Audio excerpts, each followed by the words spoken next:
This video is titled Parametric Curves Part 30.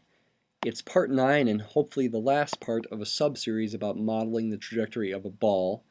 In coming videos I want to model circular motion as well as motion along an ellipse. We've been emphasizing calculus facts. I want to try to wrap up those emphases in this video, review what we've done. The derivative of the position vector is the velocity vector. That's one thing we emphasized, and the derivative of the velocity vector is the acceleration vector. We emphasized that in the very last video. I didn't quite emphasize what it means to add vectors as well as I should have in some previous videos, and I want to try to rectify that in this video. Alright, so here's the situation. Again, pause the video, look this over if you haven't seen this before or if you're forgetting. And now we're going to go down to the Mathematica code that illustrates and helps us answer these questions.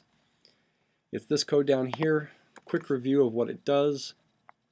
The motion of the ball is in the upper left. We see the y-coordinate as a function of time in the upper right. Both of these things are parabolas, but they are different parabolas. This graph down here, which is sideways, is the graph of the x-coordinate as a function of time. It looks straight, and it is straight when you assume there's no air resistance. The graph down here, the red graph, is the speed as a function of time. It's not constant, it changes slightly. It's higher at the start, then it gets lower, then it gets back higher again. It's the derivative, the rate of change of the blue graph, which is the distance traveled as a function of time. It looks straight, but it's not straight. The speed, again, gives you the slope of the blue graph. More technically, the slope of its tangent line. This magenta thing is a straight line, and it's the tangent line to the blue graph at every moment in time as time passes here. The value of the red graph gives you the slope of that magenta line. Furthermore, the area under the red graph, which is shaded here, from time 0 up to any given moment in time, gives you the actual value of the distance traveled at that moment in time. We also see a couple arrows, a couple of vectors in the picture in the upper left. We see a vector that starts at the origin and has its tip at the location of the object. That's called the position vector of the motion. Note that it's changing both length and direction.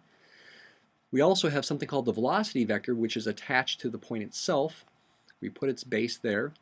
It's also changing in length and direction, though the scale makes the change in length seem more extreme than it actually is.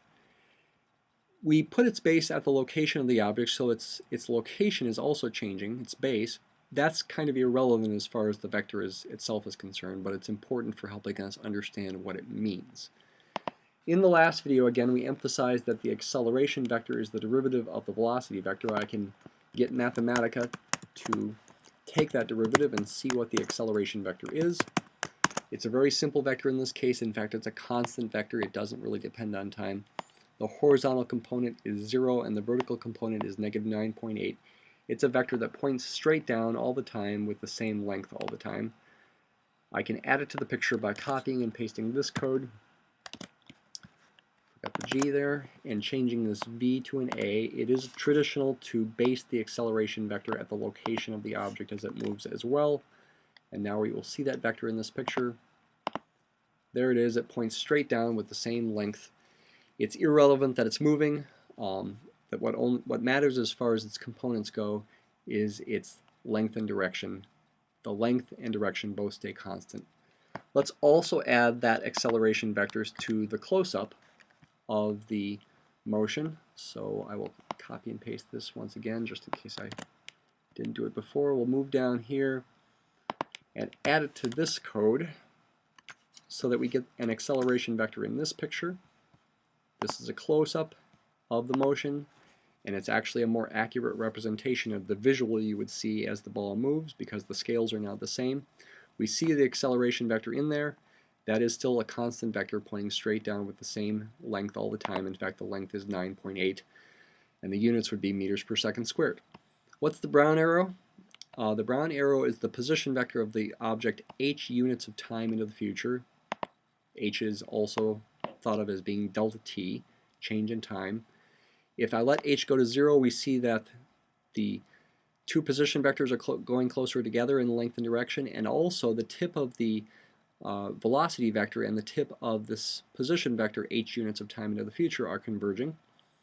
I can add another vector into this picture to emphasize that even more. We're going to add the position vector h units of time, or the change in the position vector actually, into this picture, delta r. I can do that by changing this thing to being a c of b plus h. Let's see, and let's change the color of this thing. Let's make it green maybe. There we go. That green vector represents what I've been calling delta r. And the point I've been making in this statement down here, and I will remake it here, is that really what's happening here is that delta r is being really well approximated by the velocity vector times delta t. The velocity vector is being scaled down as h gets smaller from 1. And notice the red and green arrows are becoming more and more alike in both direction and length. That's what this really emphasizes down here. This approximate equation right there. Delta r is approximately the velocity vector times delta t. H is delta t. You can see it's 0.465 right there. H times the velocity vector is this red vector. Delta r, the change in the position vector, is this green vector. They're getting to be closer and closer together, more alike in length and direction. I also want to emphasize something about vector addition here. It is true that delta r plus this blue vector, which is r of b, does equal r of b plus delta r. I should make the comment here that delta r, by definition, is chosen so that when you add it to r of b, you get r of b plus h, or as I've been calling here in this writing, delta t. That's something that I wanted to emphasize. That's really what, and that really is illustrating what vector addition really means. When you add two vectors, as we're adding r of b and delta r here, if you start with one vector to be based at a certain location, in this case the origin, and end at a certain location, I'm talking about r of b here in this case, to add another vector to it, in this case delta r, we need to put the base of delta r at the tip of r of b, as I've done here. And wherever the tip of that vector is, if we draw a vector starting at the original base and ending at that tip, that will be their sum. So this sum, delta r plus r of b, is found by, again, going with the blue vector out to here, then putting the green vector to be based there and go out to here, and then the sum is this brown dashed vector that goes from the origin out to that. That's really what vector addition means geometrically, and I wanted to emphasize that. We can also emphasize it down here. We can focus on now the velocity vector h units of time into the future. And as h goes to 0, we see that the velocity vector h units of time into the future is approaching the velocity vector at the given moment in time. They're getting closer and closer together. Delta v would be a vector that goes from the tip of the red vector to the tip of the brown vector.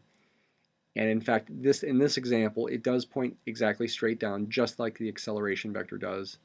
I could add the acceleration vector to this picture. Go back up here, copy and paste.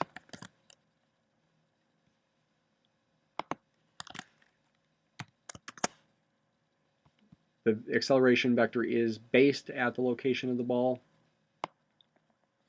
It is pointing straight down, and if you multiply it by delta t, you will get, in fact, exactly the arrow that goes from the tip of the red vector to the tip of the brown vector in this case. That would be the change in v. Let's see, is that worth putting in here? Let's go ahead and do that. Let's put the change in v in here. That's the last thing we do. Need to be careful here. We're going to make it green again. The tip or the base of the arrow for this change in v we are going to put at the tip of the red arrow, so I should put a c of b plus v of b in here. And we want it to end at the tip of the brown arrow, so I should put a c of b plus c of b plus h in here.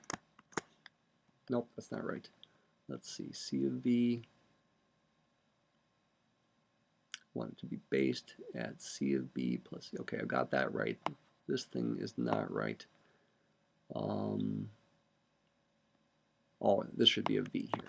That's the problem. There we go. Pretty short vector. Gets longer if h is bigger. The thing is, this vector is exactly, in this case, the acceleration vector times h times delta t. And that illustrates this fact, which is actually an equality in this example, though in general it's an approximate equation. With that, I'm wrapping up this motion of a projectile, and we're going to get into circular and elliptical motion in coming videos.